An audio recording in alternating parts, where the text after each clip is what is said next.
Interest in using VR to experience architectural design has increased over the past few years. However, it's a rapidly changing area, and it can be quite a task to identify the best way to incorporate VR so that you and your clients have a useful and enjoyable experience. Luckily, there are some really useful and very cheap, even free tools available that you can start using today. Once you have your model output from, for example, SketchUp, you can then use Lumion to convey your design in its real-life or conceptual environment. Finally, combined with free and easy-to-use tools like Sketchfab and Mozilla Hubs, you can generate VR walkthroughs and share them online. Lumion features an option to create 360-degree images that you can then view on VR headsets. For most client needs, these 360-degree images are more than sufficient. But some architects would like the option to freely walk through their design to get an impression of its dimensions at an early stage of the design process. Some of the VR solutions up to now required a large, clumsy headset with wires keeping you tethered to your device. On top of this, it was unlikely that your client had a powerful enough computer to install specific VR-related software with high hardware demands. These days, technology has progressed, and there are many solutions available that require only an internet connection and a light wireless headset. In this tutorial, we will show you how you can easily create a VR walkthrough of your CAD design using Sketchfab, a web-based 3D model sharing site. In a second tutorial, you'll learn how to create VR walkthroughs of larger, more detailed CAD projects using Mozilla Hubs, another free web service for shared 3D environments. Now, Lumion has no commercial or business relationship with any of the tools or companies covered in these tutorials. We simply spotted them on the market and felt that they were useful solutions that some of our customers would really appreciate. We felt it would be valuable to explain how Lumion and SketchUp users can easily add these free tools to their workflows. Tools that can be especially useful when physically getting to clients is difficult or not possible. All right, let's get started. A VR model lets you step inside of your design and can be useful for getting a lifelike impression of space, proportion, scale, and feeling all throughout the design process. VR technology has progressed so much in recent years. There are now several web-based solutions that offer easy, free functionality. As a reminder, this tutorial will show you how to use Sketchfab, a 3D model sharing site with a VR viewing option built in. Thanks to advances in wireless headsets like the Oculus Quest, you're able to walk around freely without having to worry about any cables or connections. Additionally, Sketchfab has a little View in VR icon at the bottom, which allows you to switch to an immersive view. This feature works best with the Firefox browser on the PC and the Oculus browser on the Oculus Go and Oculus Quest VR headsets. To load your model into Sketchfab, the first step is to export it as an FBX file from your CAD software. After that, just zip this file along with its textures and then upload the zip file right into Sketchfab. In Sketchfab, a free account lets you upload one model per month, but you can avoid this monthly limit by making your model downloadable for others. Commercial subscriptions start at €7 per month, and for €15 a month, you can upload your models privately so that only you and your team can access them. Once you've uploaded your model, you can use the Sketchfab 3D editor to make a few adjustments and create a more pleasant looking model for when you're in VR. For example, our model is very bright because we haven't given it any materials. Also, Sketchfab didn't pick up that the windows are transparent. We can fix this by going to the Materials tab, clicking on a window, and setting the opacity. We can move around the house using the 3 mouse buttons and by scrolling the mouse wheel. And we can also switch to a first-person navigation through Settings, Navigation, First Person.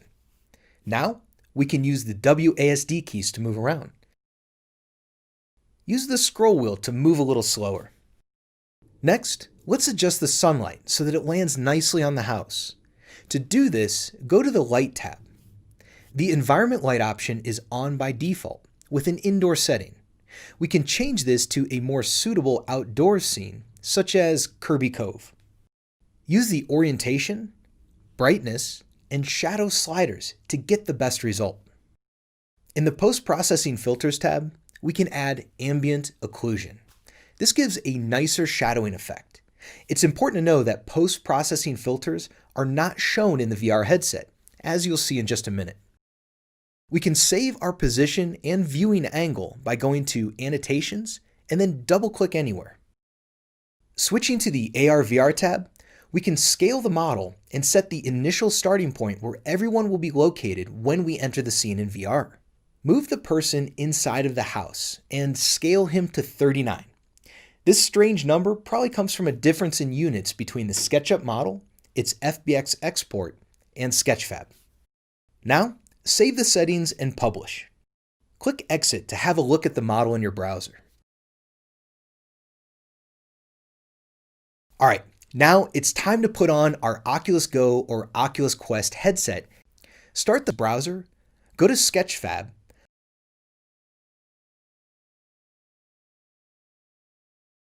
log into your account, which we have already done, and go to your model overview. Bookmark it so that you can get to your model quicker the next time you're using your VR headset. Click on your model and click on the VR icon at the bottom. On the Oculus Go, you can move around by pointing with your handset and clicking the trigger button. On the Oculus Quest, you can move around by pointing and clicking, but also by walking within the boundary you created. You'll get a much more immersive experience if the room you are walking in is larger than the virtual area within the VR headset. For instance, if you're in an empty hall or a parking lot, you'll have total freedom to walk around the virtual model of your design. We can further improve the realism or the immersive effect of the design by adding some basic materials and furniture. You can download pre-made seating arrangements from the SketchUp 3D warehouse or from the Podium browser. When adding models to the scene, make sure to hide all the small elements, as they can slow down VR performance and they don't really add enough value. Add materials to all surfaces. Create logical groups in the outliner. If the outliner is not visible, you can show it through the Window dropdown, Default Tray, Outliner.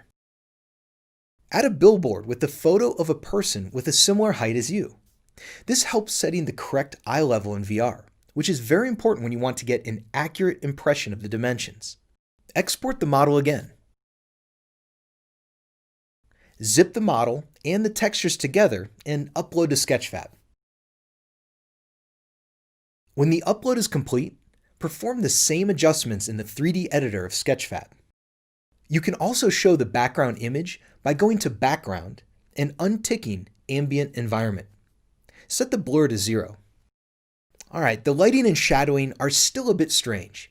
It seems the ambient occlusion effect was not displayed inside the headset. We can improve the lighting quality with a technique called lightmapping. There's a plugin for that in SketchUp. It's called LightUp. Now, you won't find it in the extension warehouse. However, you can download it from their website, but you will need to register. A fully functional 30-day demo version is available, and commercial licenses start at €159 per year. Let's load the original model again with no materials and no furniture.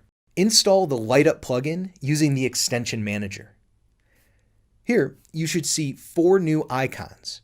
Click on Preferences and Capture.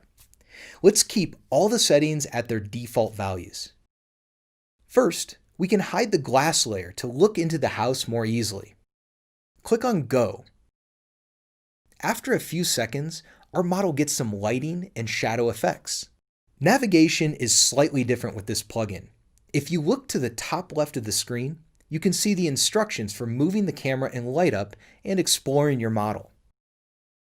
Pressing any other key will switch off the lighting and return you to SketchUp's usual way of working. To get the lighting back, you'll have to click Go again. Set the sun position the way you've always done it in SketchUp, using the Shadows tab. Next, we will bake the light maps to the textures and export the model. This can be done in one step. In the Capture dialog box, scroll down to Export Lighting. Only tick Swap Y and Z and Single Layer. Click on Model. Save in a separate folder. When we look into this folder, we see a series of texture files. These correspond with the groups from the SketchUp model. One texture for each group. The light maps are quite small. This is because we used a resolution of 25 centimeters, the default set by LightUp. This number corresponds with LightUp's system for calculating light based on the geometry of the model. Now, we can zip all the files together and upload the zip file to Sketchfab. Once Sketchfab is done processing, let's load the model into the 3D editor. The model doesn't look as nice as it did in SketchUp. The reason for this is that a lot of detail was lost when the light maps were created. To improve the model, you can update the following settings: 10 centimeter resolution, don't render both sides, don't set incremental, untick the real-time sun, and set the lighting distance to 3 meters. Now you can render and export again. Let's take another look at those light map textures. They have become bigger thanks to the increased resolution, and they appear to have more shading effects. Zip everything together and upload to Sketchfab again. It looks a lot better. We seem to have two main sources of light coming from different directions. One is the baked sun, which we obtain by unticking the real-time sun option in LightUp. The other is from Sketchfab's lighting system. We can disable Sketchfab's lighting in the first tab by setting shading to shadeless. This will also improve the performance of your VR walkthrough when using wireless headsets. That looks much better. This is the same view that we will see inside the VR headset. And thanks to the better lighting, we're also getting a better idea of the space.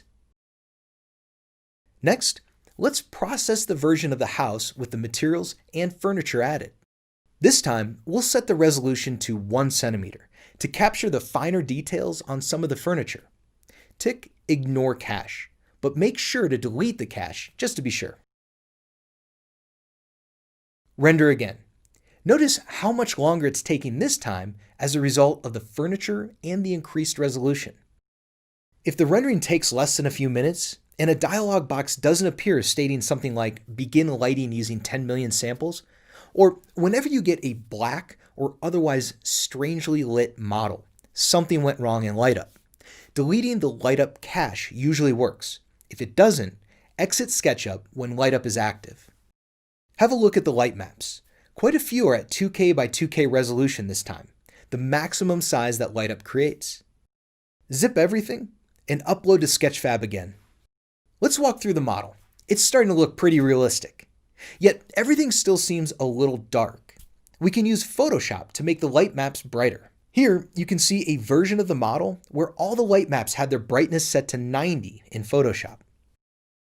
We still have the Kirby Cove environment visible in the background. We can get the real environment of the house by going to its future location and taking a 360-degree photograph to use as a backdrop. You can upload the photograph into Sketchfab with a €15 per month subscription. The image needs to be in HDR format with an extension of .hdr or .exr. Most 360 cameras can only save their images in the JPEG format, but you can use Photoshop to convert an image to an HDR or EXR format as long as you first set it to 32-bit by going to the Mode options in the Image menu. Upload the HDR image in the Light section under Environment. It will take a while before it's processed. Now we can apply it and have a look inside. Instead of using 360 photographs, we can also use 360-degree renders from Lumion. This has several advantages. The real location may be a mess, or there may be an existing house which needs to be replaced by our design. In Lumion, we can create the design setting with mature trees and have much more control over the sun's position. Also, by making multiple 360 images with different exposures, we can create a real HDR image instead of the flat JPEG image. Photoshop will allow us to combine multiple images into one HDR, as you can see now in this video.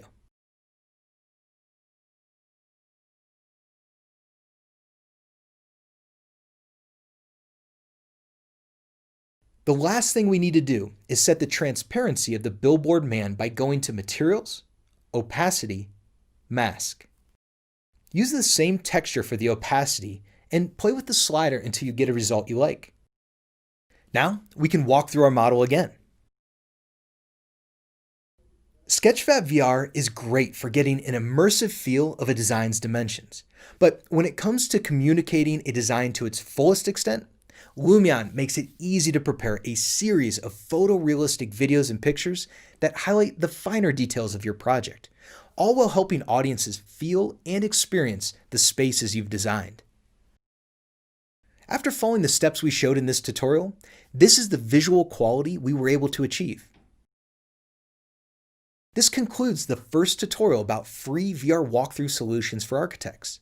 In the next tutorial, we will go through some more advanced topics with detailed CAD models created in BIM design tools like ArchiCAD or Revit. We'll also show you how to perform VR walkthroughs with multiple people at the same time, with each person joining in from the comfort of their own office or home.